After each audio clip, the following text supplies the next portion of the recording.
Welcome back to Divinity Original Sin 2, our first fight in Act 2.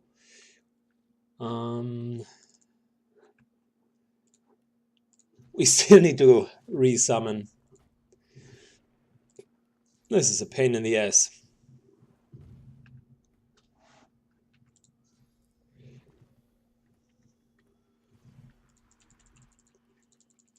Can we please, this time at least get 2 summonings out of it? Oh yeah, nice, good. So we got 2 fire summonings out of it. Congratulations.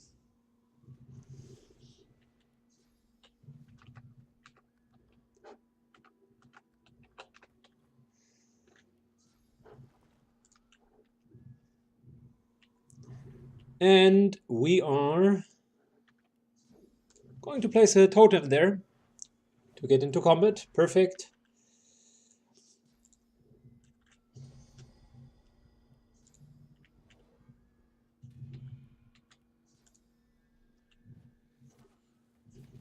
There you go.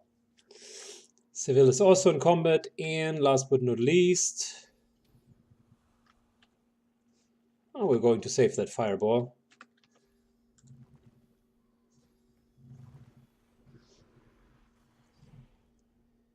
Unfortunately, our summonings were not in combat, so they were just running off. Should have walked them into combat, my bad.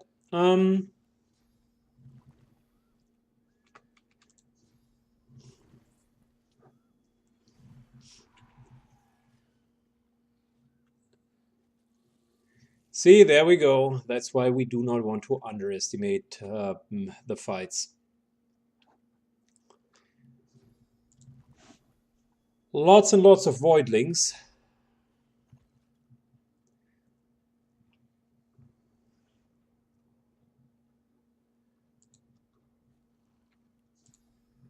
Perfect time for a taunt, and let's see that we can that we keep everyone at one place. Oh wow!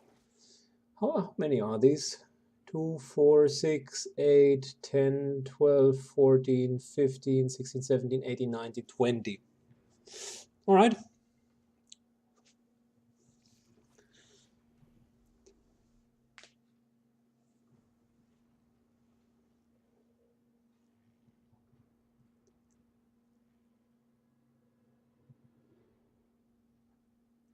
They do neither have physical nor magical armor, and they can cluster up quite well. So AoE control spells might be the way to go here.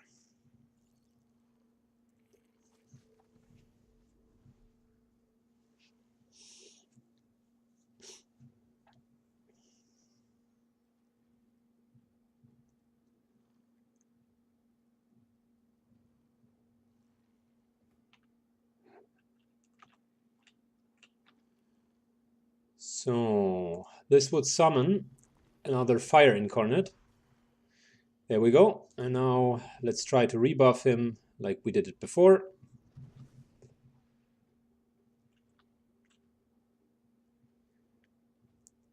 And move up just a little bit more.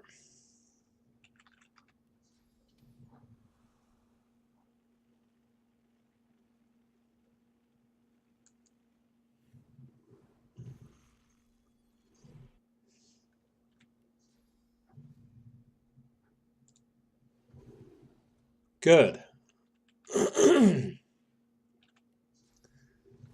So first things first.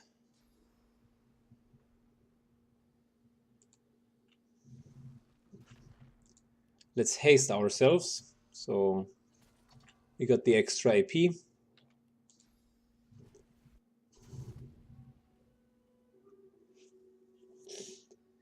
Sycan is engulfed in necrofire. That is not good. Probably need to work on that. For the fire incarnate, it's not a problem at all. And you know what? I mean, let's spread the love, right?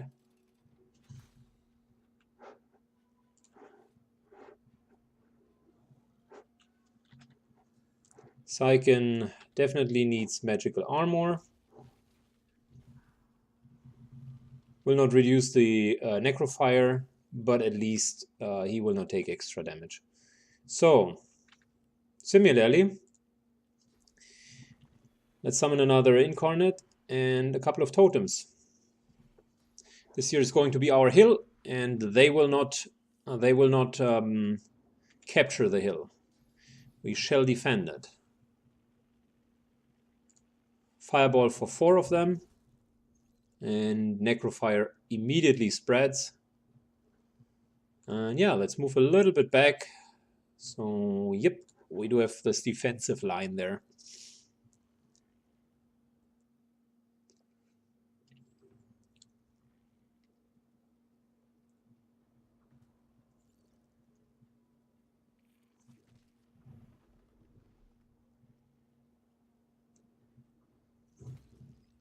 Oh, nice. Another one exploded.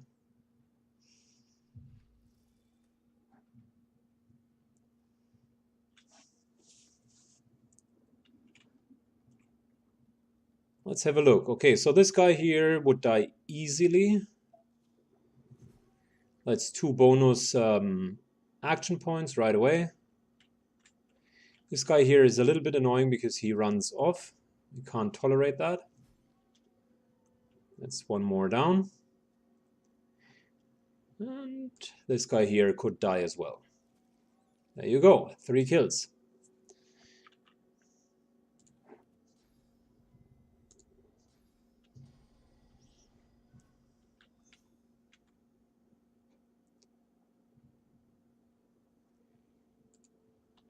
Fire Incarnate is running down, starting his fiery rampage.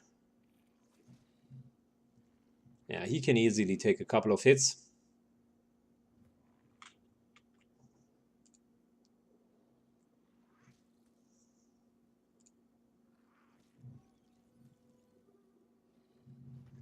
There we go.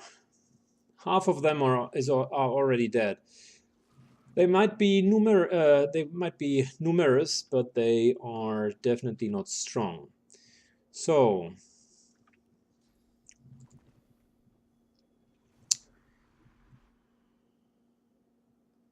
we do not need healing, and no one is in range. So let's just move out of the fire for now.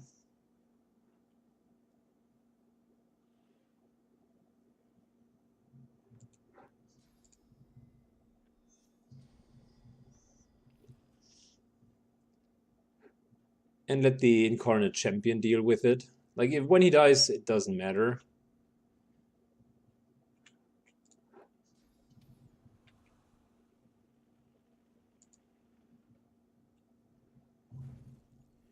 There we go. More fire. And another totem.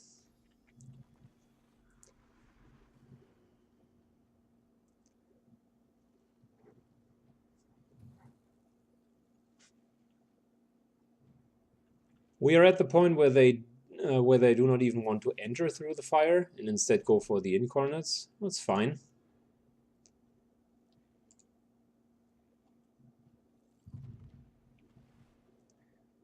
I'm trying to keep spreading the fire at the moment.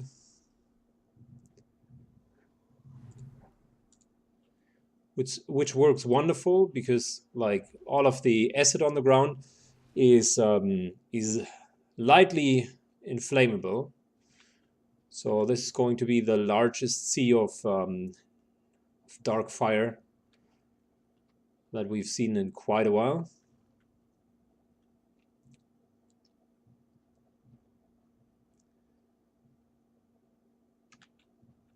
Wow, they take the long route, that's for sure. The 2 here on the right-hand side definitely need to be teleported away. These guys here die without dark fire, but the others do not, or necrofire.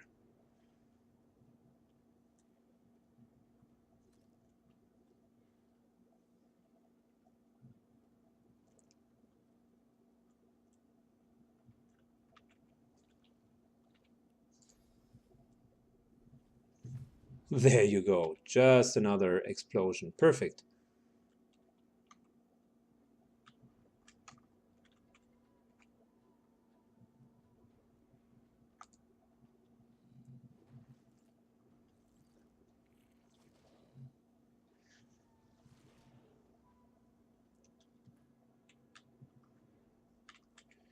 So, let's see. We do have 2 of them over here. Kinda. Yeah, one here, one here.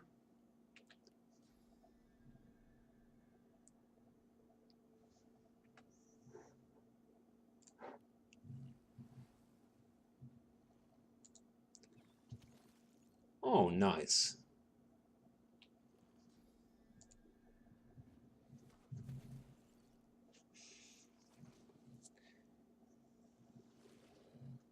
Well, the incarnate is taking some damage now.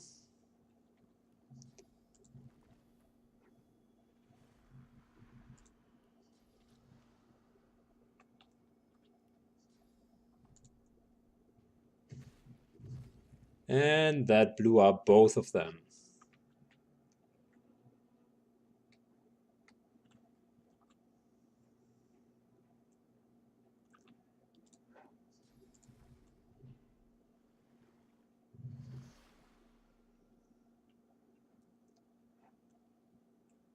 All right, Syken is done.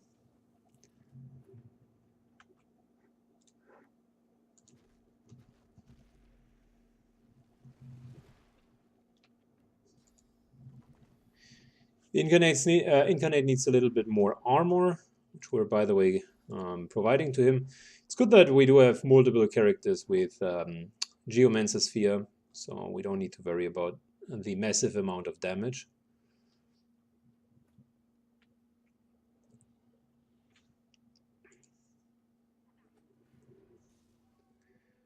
So that's 1 down, and you know what? Let's put another totem in here. I can see 6 of them already.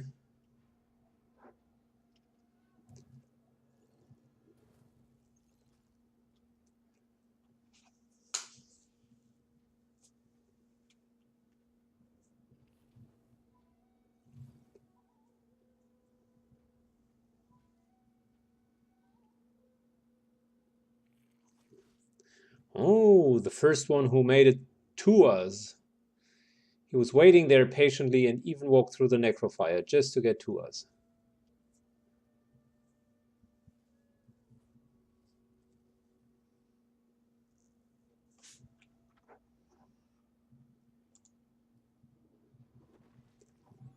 One more down.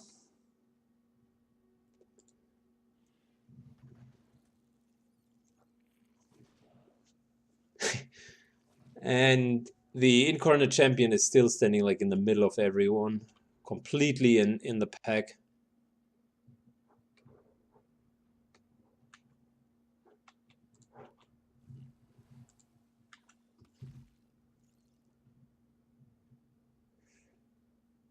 Nope, they're not going to die. Unfortunate.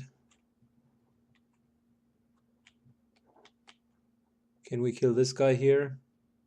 Yep.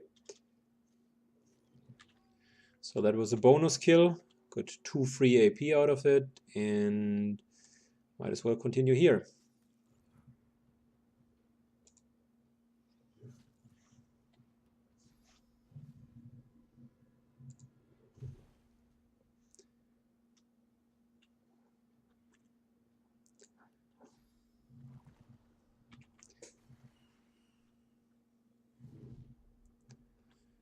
So a couple of them are now making their way up here.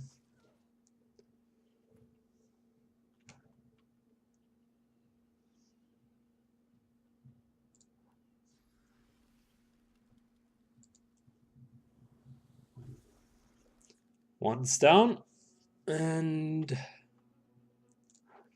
I mean, let's see.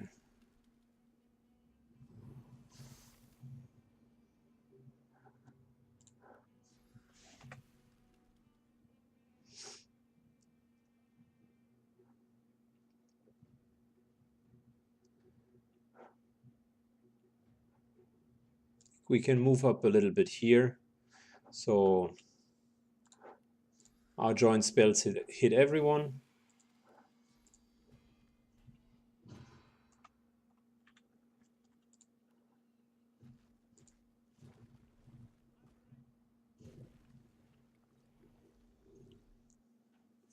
Good. There are 4 of them left. And look at how much damage they take for just walking through the fire. Insane.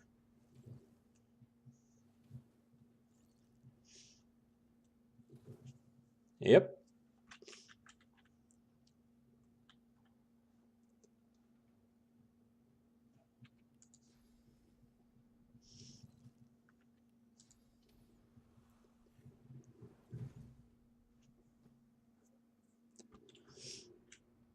So this guy died. This guy's dead as well.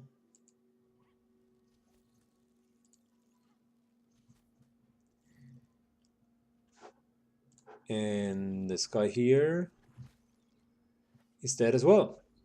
So we just killed 20 voidlings.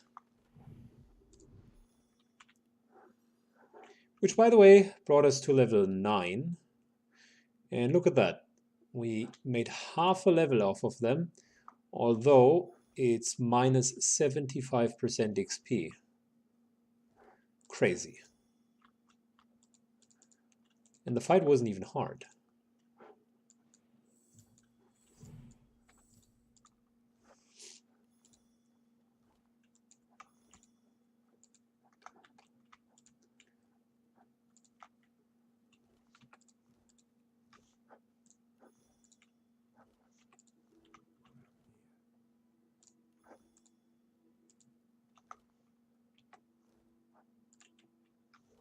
Well, we killed them all.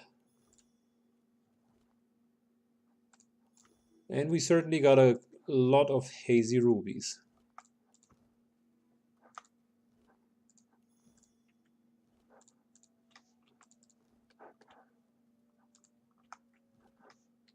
Cool.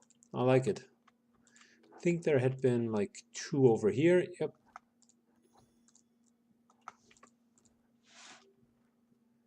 So, back to our exploration trip. And before we do that, let's level up the characters real quick. Seiken is continuing with strength. Need to reach the maximum there. And since we do have enough in every of the other schools, might as well continue with warfare, like we originally planned it. We're now officially reaching the 100 damage mark.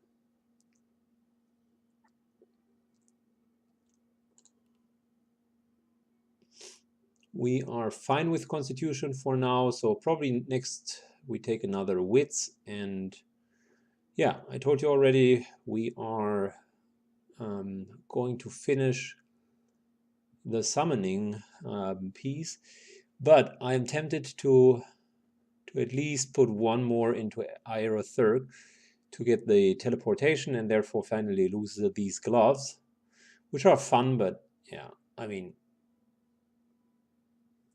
there's better stuff out there. Yeah, let's do that. So that's this here will net us teleportation once we're in the city. As for her, let's continue her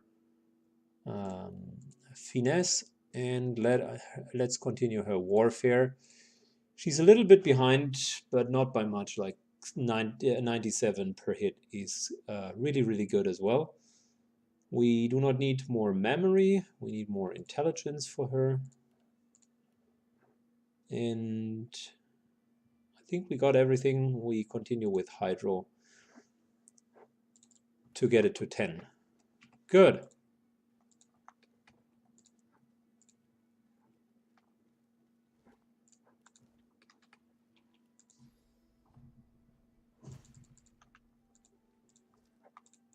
Let's explore the remainder of the coastline.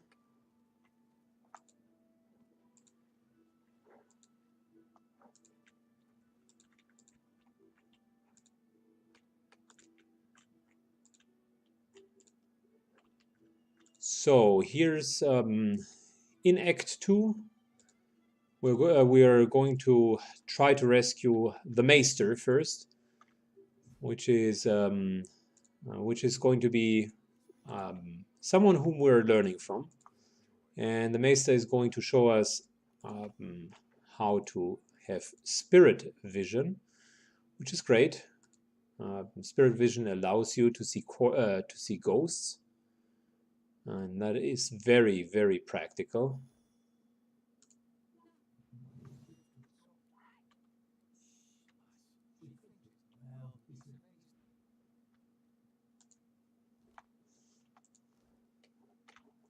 So we need to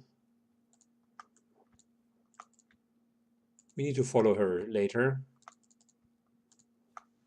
For now, all that counts is so the tactic will be to get the Maester, and then to stay in the city and do all of the city quests.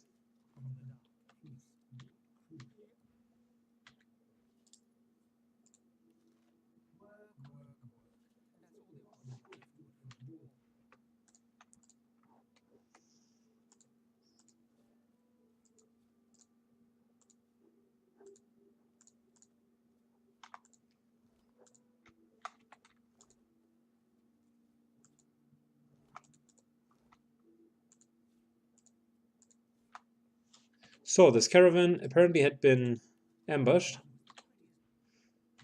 and we're trying to picture together what happened. We will find out that the void has had nothing to do with it. It's a fight between the resistance and the magisters, but the people here began to become void tainted as well.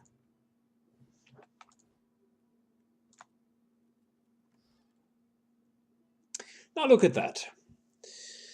That's what I call an axe. Level 9 weapon, 2 strength, 1 constitution, 1 two-handed weapon, 1 hydrosophist, sets frozen, sets chilled, cleave damage on top of it, and a shit ton of damage. That is not even fun anymore. So thank you for this great axe, and manage the runes, because we're taking it out of the other one.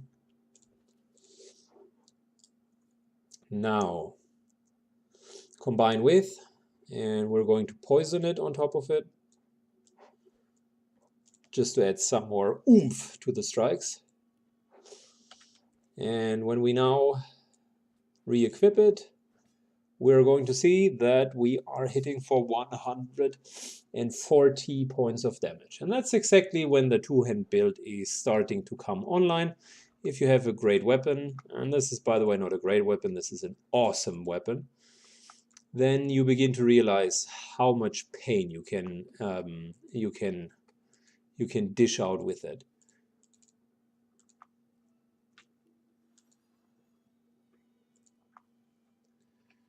So here we are going to see, here is the chicken quest, which we're going to do later. I think we anyways need to find the chicken for that. Keep your eyes open for empty honey jars and for honey jars, because what we're now seeing is a beehive, and this is how it works. And by the way, this is also kind of the most awesome combination in the whole game. We're going to fill up the honey jars to make honey. And if you combine honey jars with arrowheads, you're getting charming arrowheads, which in my perspective is the single best arrow that exists in the game. So honey jars can be always reused. They never run out. There's unlimited honey in that honey beehive. And what we're basically going to do is we're going to enchant a couple of arrows. Matter of fact, what we're going to do with it is we're starting with, like, let's say 12 of them, and we're collecting a couple more of these jars, because elsewise it takes too long. But the core concept of it is always the same. You have an unlimited amount of honey, and you can easily use it in order to get the best arrows in the game, because enemies that are charmed are effectively helping you, even if it's for one round. Not only do you CC that enemy, not only does the enemy attack its comrades, which is usually at least as much as you do, because they have their full 4 action points in order to deal damage. So more often than not, they deal even more damage. Yeah, so there's really like no downside to use them, and they are incredibly cheap to produce. So there you go.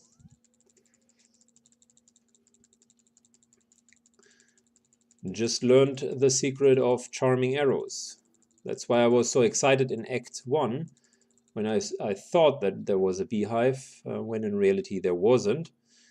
So here are the arrows. Congratulations, Sybil.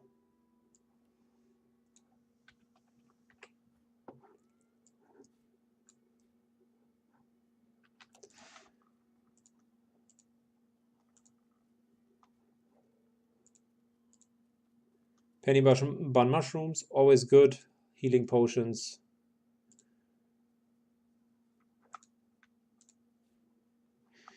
We indeed have so many empty potions left over that we might want to think about what we want to do with them.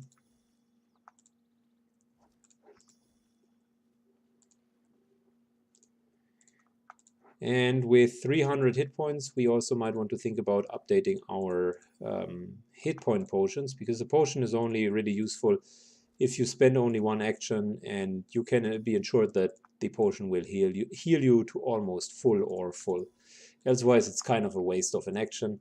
That's the whole problem of food. It only heals for 10% of your health. So when you eat four rations of food in a round, you will never act, and you will definitely not survive the attack of the enemy.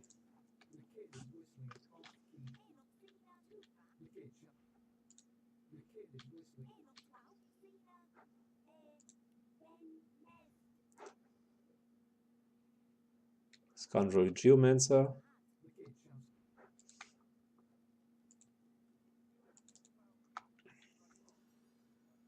So there's only one combat.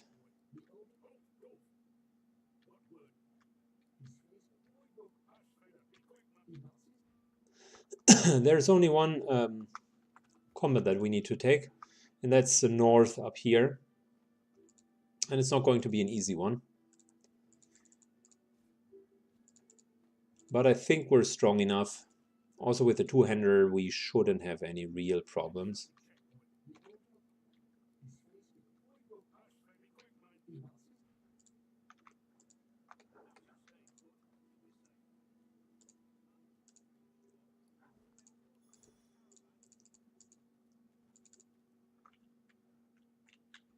Good. There are venom-winged voidwalkers down there, which we might on top need to defeat. So both of the combats will happen next video.